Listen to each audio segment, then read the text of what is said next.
বর্ষা এসে হাত ছোঁয়ালো কয়েক গাছা চুলে। তাকে বললাম, সর্দি হবে, জল বসলে চুলে ফ্যাঁচ ফেঁচিয়ে হাঁচবো ভীষণ, দু চোখ হবে লাল, ফের ভেজাবো। বর্ষা আমায় জানিয়েছিল কাল, কাল কেটেছে আজ হয়েছে, বৃষ্টি গেছে থেমে। আমিও আবার স্বভাব মতো ফের পড়েছি প্রেমে। রোদের প্রেমে ঈষৎ ঘেমে চষেছি পাড়াময়। বর্ষার অধিপত্য পাবে, তাই কখনো হয়?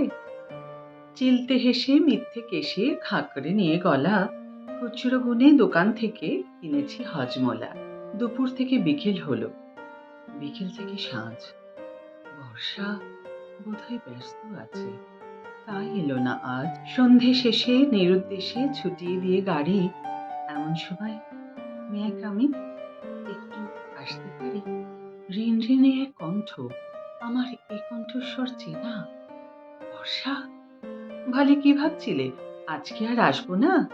এই দেখে নাও, আজও তোমার চুলের ডগা ছুঁয়ে নামছি আমি ছদ্মবেশী বৃষ্টিকণা হয়ে।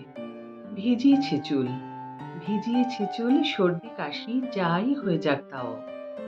আজকে শুধু আরেকটি বার আমায় মেখে নাও।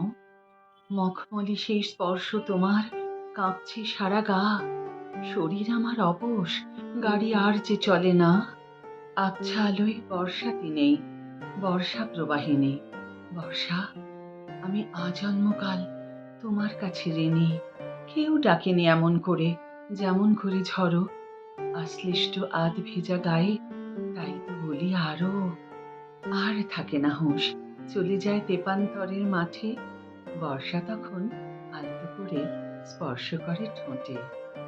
ঠিক থাকে না হয়তো কিছুই প্রেক্ষাপটের দাবি। বর্ষা তবু ভিজেই গেল সূর্য প্রেমিক কবি।